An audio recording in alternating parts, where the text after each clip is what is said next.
ഇറാനിന് ഇസ്രായേലിനെ തോൽപ്പിക്കാൻ പറ്റുമോ എന്നതാണ് ചോദ്യമെങ്കിൽ അതിന് ഒറ്റ വാക്കിൽ ഒറ്റ ഉത്തരവേ ഉള്ളൂ, ഇല്ല. കാരണം അമേരിക്കയുടെ പിന്തുണയോട് കൂടിയാണ് ഇസ്രായേൽ നിലനിൽക്കുന്നത്. ചുരുക്കത്തിൽ പറഞ്ഞാൽ അമേരിക്കയുടെ ഒരു മിലിറ്ററി ബേസ് പോലെയാണ് ഇസ്രായേൽ.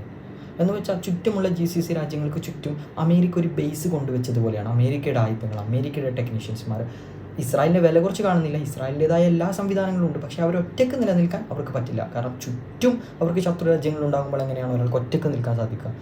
ബിഗ് ആയിട്ടുള്ള ഒരു സപ്പോർട്ട് അമേരിക്ക അവർക്ക് നൽകുന്നുണ്ട്. അതുപോലെ തന്നെ നാറ്റോ രാജ്യങ്ങൾ, വെസ്റ്റേൺ കൺട്രീസ് എല്ലാം ഇസ്രായേലിനാണ് സപ്പോർട്ട്. അപ്പോൾ ഇറാൻ എങ്ങനെയാണ് അവർ ഇസ്രായേലിനെ ആക്രമിക്കുന്നത്? ഇറാൻ എന്ത് ധൈര്യമാണെന്ന് ചോദിച്ചാൽ അവർ ഒറ്റ ബുദ്ധികളാണ് ഇറാനികൾ എന്ന് പറയുന്നത്. വർഷങ്ങളായിട്ട് അവരുടെ ലക്ഷ്യം തന്നെ ഇസ്രായേലിനെ തോൽപ്പിക്കുക, GCCയിൽ മെയിൻ ആവുക എന്നുള്ളതാണ്, മിഡിൽ ഈസ്റ്റിൽ മെയിൻ ആവുക എന്നുള്ളതാണ്.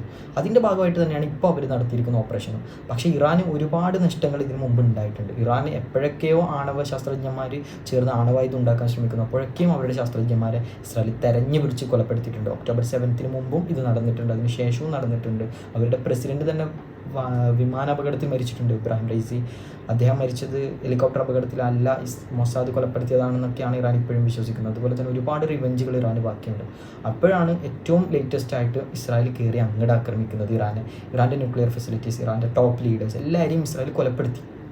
അങ്ങനെ കൊലപ്പെടുത്തിയതോടുകൂടി പ്രതികാര ബുദ്ധിയോടെ ഇറാൻ ഇപ്പോൾ ഒറ്റ ബുദ്ധിയായി മാറി നിന്നത് അടിക്കുകയാണ്. പക്ഷേ റഷ്യയുടെ ഒരു സപ്പോർട്ടും ചൈനയുടെ സപ്പോർട്ടും ഇറാൻ ഇപ്പോൾ കിട്ടുന്നുണ്ട്. കാരണം റഷ്യ ഒരുപാട് യുക്രൈൻ വേഴ്സസ് റഷ്യ വാറിൽ ഇറാൻ ഒരുപാട് സഹായിച്ചിട്ടുണ്ട്. ഷഹേദ് ഡ്രോണുകളും മറ്റും നൽകിയിട്ടുണ്ട്. പിന്നെ ഒരുപാട് ബാലിസ്റ്റിക് മിസൈലുകളൊക്കെ നൽകി സഹായിച്ചിട്ടുണ്ട്.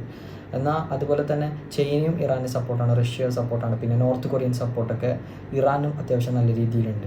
പക്ഷേ ഇതുകൊണ്ടൊന്നും സർവൈവ് ചെയ്യാനൊന്നും പറ്റില്ല. കാരണം ചുറ്റുമുള്ള രാജ്യങ്ങളൊന്നും ഇറാന് വേണ്ടി വ്യോമപാതകൾ തുറന്നു കൊടുക്കില്ല. ഇറാൻ ഒറ്റക്കാണ് ഈ പോരാട്ടം നയിക്കുന്നത്.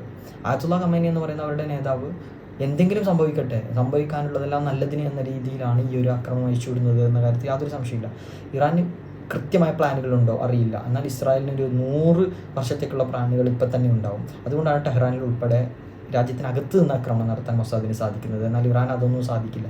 ഇറാൻ്റെ ഇൻ്റലിജൻസ് സംവിധാനങ്ങൾ ഇസ്രായേലിലുണ്ടെങ്കിൽ പോലും ഒരു പരിധിയിൽ കവിഞ്ഞൊരു എഫക്റ്റ് ഒന്നും ഉണ്ടാക്കാൻ അവരെ കൊണ്ട് സാധിക്കുന്നില്ല എന്നതാണ് സത്യം.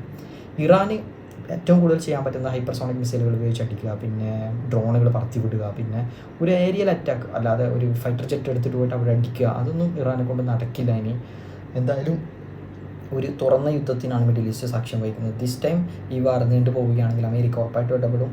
ഇറാനെ മാപ്പിൽ നിന്ന് തന്നെ തുടച്ചു മാറ്റാനുള്ള എല്ലാ പദ്ധതികളും അമേരിക്കയുടെ കയ്യിലുണ്ടാവും. അങ്ങനെയാണെങ്കിൽ ഹ്യൂജ് കൂട്ടക്കൊലയ്ക്ക് നമ്മൾ സാക്ഷ്യം വഹിക്കേണ്ടി വരും. ഇറാൻ്റെ ഏകദേശ സംവിധാനങ്ങൾ മുഴുവൻ തകർക്കപ്പെടും. ഇറാൻ്റെ ന്യൂക്ലിയർ ഫെസിലിറ്റി ഇറാനെ പരിപൂർണമായി മറ്റൊരു ഇറാഖാക്കി മാറ്റാൻ അമേരിക്ക ഉറപ്പായിട്ട് ഇടപെടും. ഈ ഒരു യുദ്ധത്തിൽ ആത്യന്തികമായ വിജയികൾ ആരാണെന്ന് പറയാൻ പറ്റില്ല.